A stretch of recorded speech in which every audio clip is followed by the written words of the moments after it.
Qualquer nação com uma bomba nuclear e um míssil balístico intercontinental é capaz de provocar uma guerra. O que acontece se uma nação nuclear soltar uma ogiva nuclear contra outra nação? Qual é a reação desses países? Qual o tempo de resposta?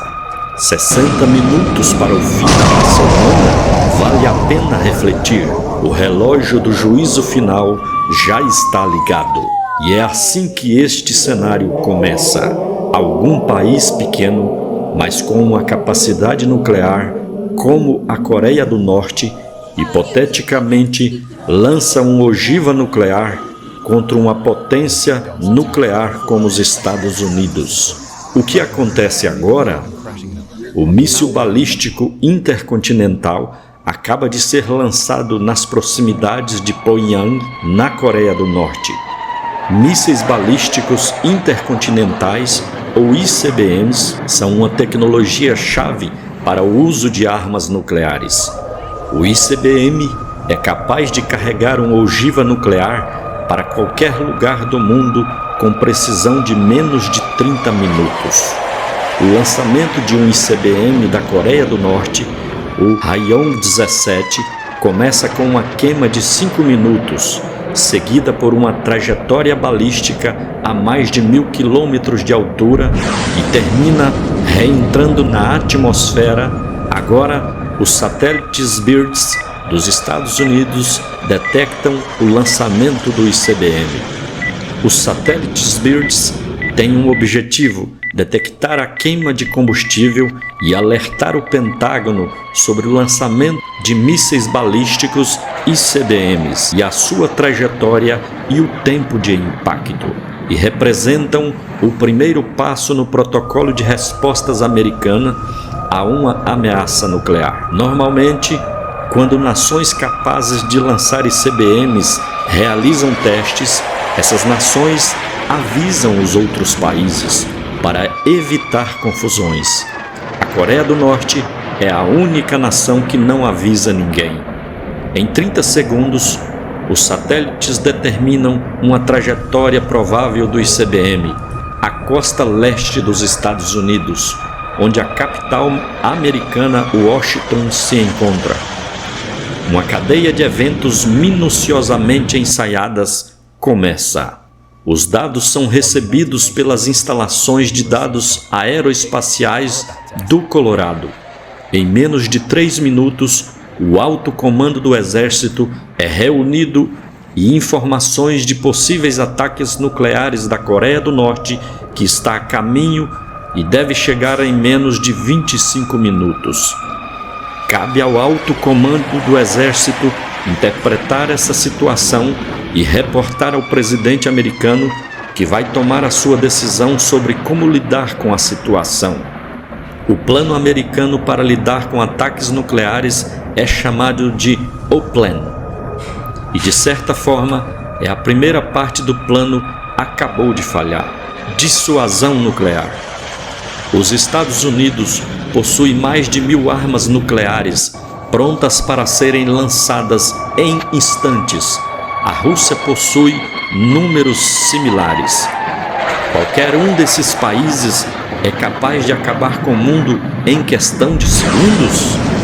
É parte da estratégia da guerra nuclear, chamada de dissuasão nuclear. É a única defesa razoável contra um ataque nuclear com outro ataque nuclear. Os Estados Unidos são uma ameaça nuclear contínua e permanente, como uma forma de incentivar outras potências nucleares a nunca atacarem os Estados Unidos.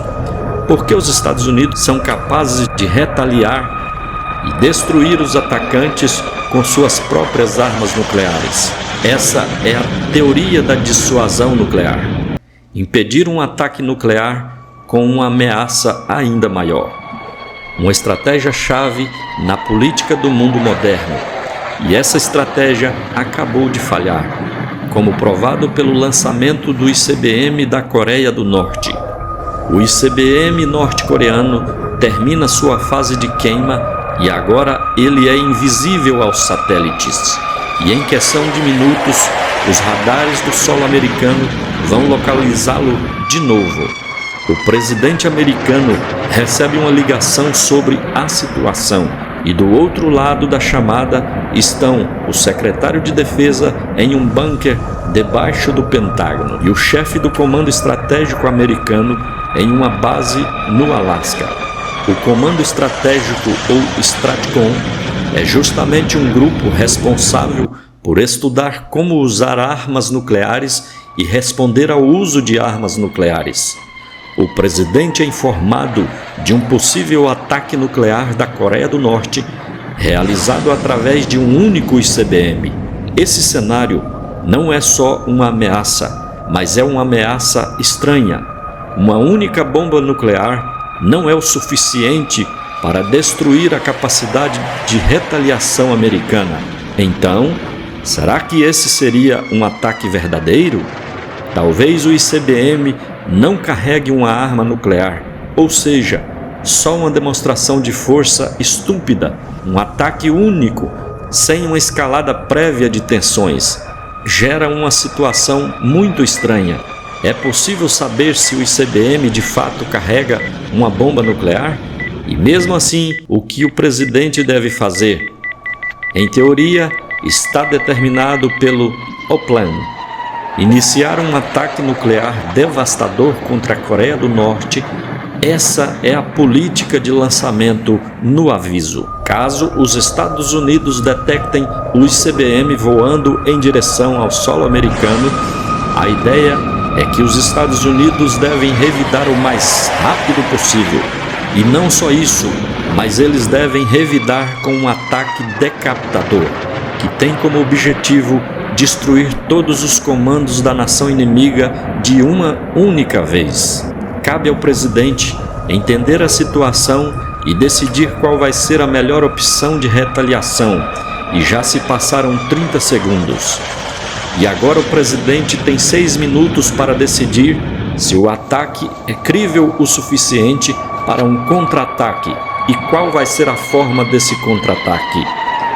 Já se passaram 10 minutos do lançamento e o presidente discute suas opções com seus conselheiros enquanto é carregado para um bunker pelos seus seguranças. Faltam 14 minutos para o impacto do ICBM e, pelo que tudo indica, ele vai cair em Washington e destruir a Casa Branca e o Pentágono. Funcionários responsáveis pela evacuação de figuras importantes começam a planejar a rota de fuga do presidente e algumas outras figuras. O presidente abre a bolsa de emergência, uma pequena maleta que serve para comandar um ataque nuclear. A bolsa acompanha o presidente 100% do tempo e os detalhes de como ela opera são extremamente confidenciais. Relatos indicam que ela tem um sistema de comunicação robusto e um livreto com as possíveis escolhas necessárias. O cardápio carrega as opções de ataques nucleares disponíveis e o custo em vidas humanas de cada ataque possível. O chefe do Comando Estratégico sugere uma opção de retaliação completa contra a Coreia do Norte, que envolve dezenas de milhões de mortes e contaminações radioativas do território da China e da Rússia, o que é longe do ideal, ignorando o Conselho. O presidente ordena que o primeiro ataque nuclear seja realizado por aviões bombardeiros carregando bombas nucleares. Aviões são uma das 3 formas de realizar um ataque nuclear. Eles são uma opção mais lenta, mas é a única opção capaz de ser abortada. Se um ataque for um ataque falso, ou se provar algum erro, vai ser possível voltar atrás.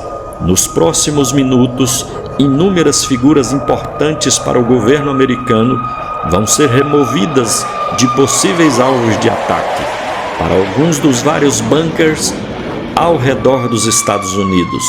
Em teoria, O presidente vai para o complexo das montanhas de Ravenhoek. Na prática, o presidente tem uns 10 minutos para evacuar. E esse talvez não seja o suficiente. Uma explosão nuclear potente é capaz de desestabilizar o sistema eletrônico a distâncias enormes.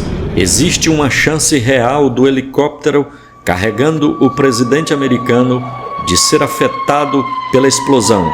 Dessa forma, mesmo com toda essa superioridade tecnológica americana, um único ICBM da Coreia do Norte tem chances reais de matar o presidente americano. Não existe nenhum tipo de defesa prática contra um ataque desses. E ICBMs são armas aterrorizantes. Mas elas não são as armas mais aterrorizantes envolvidas na guerra nuclear. Esse título pertence aos submarinos nucleares. Se passaram 24 minutos, alguns minutos antes do ICBM atingir Washington, um segundo grupo de lançamento é detectado próximo à costa oeste americana. Um submarino da Coreia do Norte, carregando 7 ogivas nucleares, veio à superfície e disparou as ogivas contra alvos da costa oeste americana. O tempo de viagem desses ataques é de 7 minutos e o impacto dessa explosão vai destruir cidades da Califórnia e dos estados de Washington. O local com maior concentração de gente, a Califórnia, é a 5ª maior economia do mundo.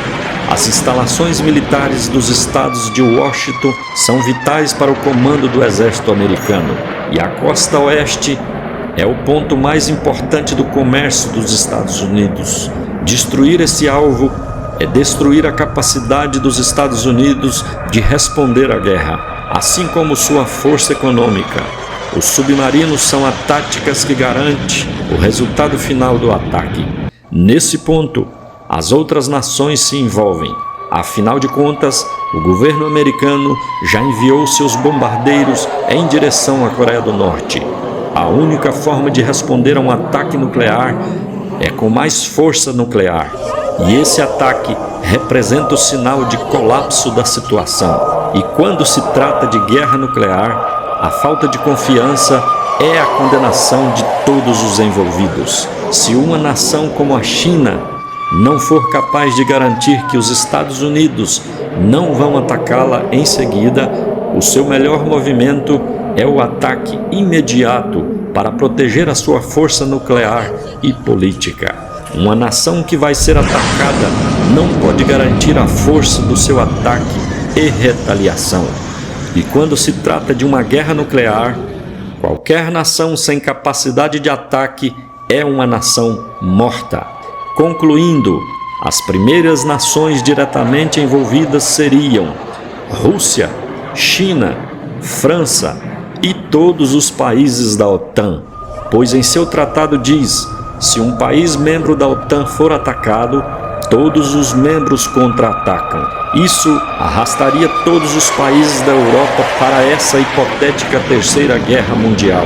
E o final do jogo é o mesmo: uma guerra nuclear total. O resultado de uma guerra nuclear total é o fim de bilhões de vidas e a destruição completa de governos como nós o conhecemos e o colapso da economia mundial. Não existe estratégia para guerras nucleares que seja capaz de salvar vidas humanas, e todos os envolvidos no planejamento estratégico do Exército sabem desse fato. Existe apenas 2 garantias em qualquer cenário de guerra nuclear. A primeira é que as bombas vão ser lançadas. A segunda é que quando elas forem lançadas, bilhões de pessoas vão morrer.